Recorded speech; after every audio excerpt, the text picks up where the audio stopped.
Sinbad's last voyage, legendary tales of far-off lands filled with magic and wonder have traversed the ages.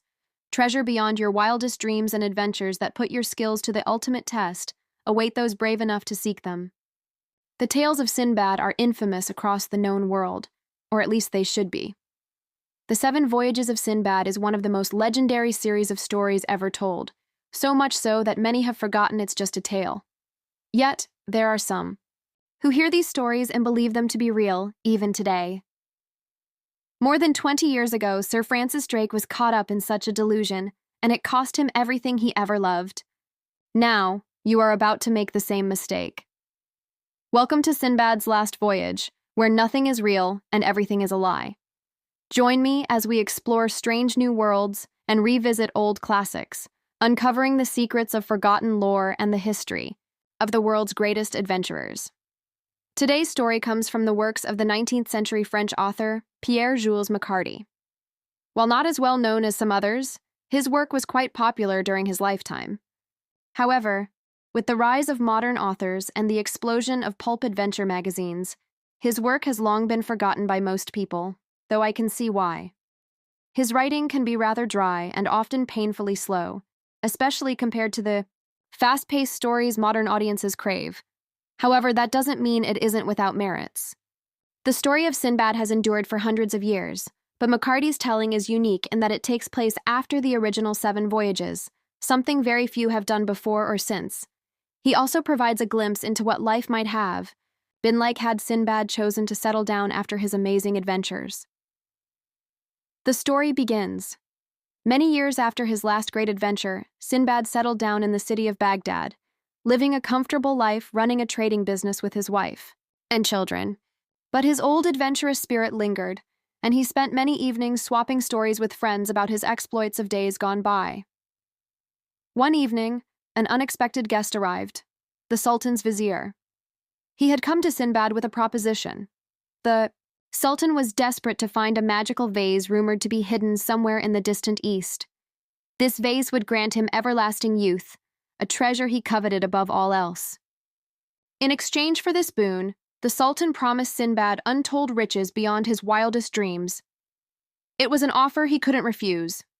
Sinbad assembled his crew, stocked up on provisions, and set sail once more for the open seas. After weeks at sea, however, his crew began to grow restless. They hadn't seen much success in trade, and the thought of returning home empty-handed was disheartening. Some argued for turning back, but Sinbad remained steadfast, insisting they reach the fabled Isles of Wa, where the vase was supposedly located. As they approached land, hope returned to the sailors' eyes, but as they drew closer, they realized this was no ordinary island. It was uncharted, wild, and unlike any they had ever seen before. Deciding it was close enough, Sinbad ordered the ship to drop anchor and prepared to go ashore. The cursed island, unbeknownst to him, the island was cursed, and no man who stepped foot on its shores ever left alive. Some say the island was guarded by a fearsome beast, while others claimed it was simply swallowed by the earth itself. Sinbad, however, believed that a bit of treasure would do wonders for his crew's morale, so he bravely ventured ashore with a few men, leaving the rest on the ship to keep watch. As soon as they stepped onto the beach, the men sensed trouble. The forest loomed ominously, dark and foreboding, pressing in on them from all sides. Then they stumbled upon remnants of what appeared to be a village, huts, scattered bones, and a single metal tablet bearing indecipherable markings. Suddenly, they heard it, the sound of heavy footsteps near the shore. Fearful for their lives, the men ran back to the ship, stumbling over one another in their haste. When Sinbad returned, he found the ship empty and the anchor gone. To make matters worse, the wind had changed direction, trapping them on the island. Then he saw it, a towering, muscular creature with emerald green skin and large webbed hands, dragging his men into the forest one by one. Though terrified, Sinbad fought back, swinging his scimitar wildly, but the creature was too strong. He was knocked to the ground, and before he could react, the giant scooped him up and carried him off to join the others. An unexpected alliance. When he regained consciousness, he found himself tied up beside his men, all of whom were unconscious. The giant loomed over them, speaking in a harsh, guttural language that sounded like rocks grinding together. The men whimpered in fear, but Sinbad remained defiant, daring the creature to do its worst. He was unafraid of death, not anymore. But then the creature spoke again, and something in its voice made him pause. Though its words were rough, they were spoken in perfect Arabic, translating roughly to, "Do not be afraid. I am not here to hurt you." Wary yet curious, Sinbad asked how they could help and what the giants wanted in return for their assistance. The giant explained that his people were dying out, cursed by an evil sorcerer who lived deep within the island. This curse had turned their skin green and forced them to live in the shadows, slowly driving them mad. The only cure was a magic potion, but its ingredients were hard to come by, and the giants were too weak to retrieve them. Feeling remorseful for his earlier assumptions, Sinbad agreed to help them. The only way to lift the curse was to journey to the island's center and retrieve 3 specific items: a red flower that bloomed under moonlight, the fang of a white serpent, and the feather of a giant bird that nested atop the tallest mountain. All of these items were heavily guarded, and retrieving them would be no easy feat. The quest for the cure undaunted, Sinbad forged an alliance with the giants to retrieve the ingredients. Together, they first gathered the flower and the serpent's fang. Then it was time to climb the mountain for the giant bird's feather. The ascent was perilous, filled with thick fog, loose rocks, and sheer drops. With the giant's strength, they made it to the top, though Sinbad sprained his ankle on a loose rock. The giant offered to carry him, but Sinbad stubbornly insisted he could walk. However, when the pain became unbearable, he collapsed, and the giant had no choice but to carry him.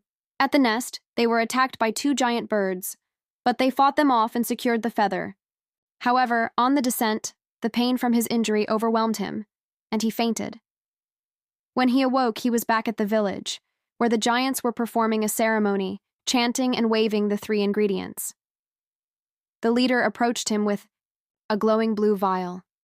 "Drink this," the leader said, holding it out. "It will heal your leg and cure my people."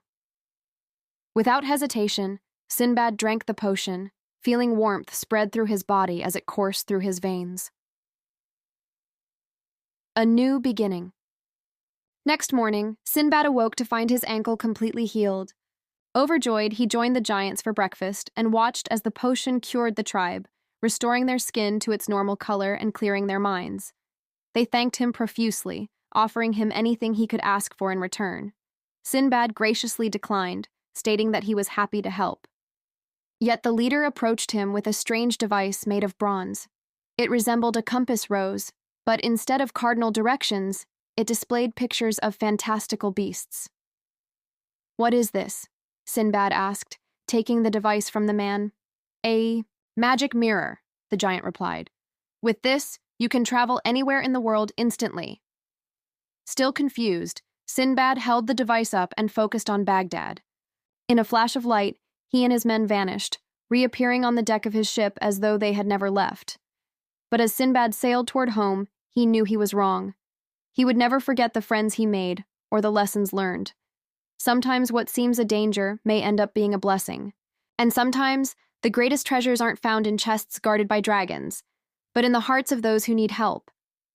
As for the island, it vanished beneath the waves shortly after the curse was lifted, leaving behind nothing but a few pebbles and a single metal tablet with indecipherable markings. If you like this story, please hit the thumbs up button below and share it with anyone who might enjoy it. Your support helps bring awareness to the channel and enables us to continue creating stories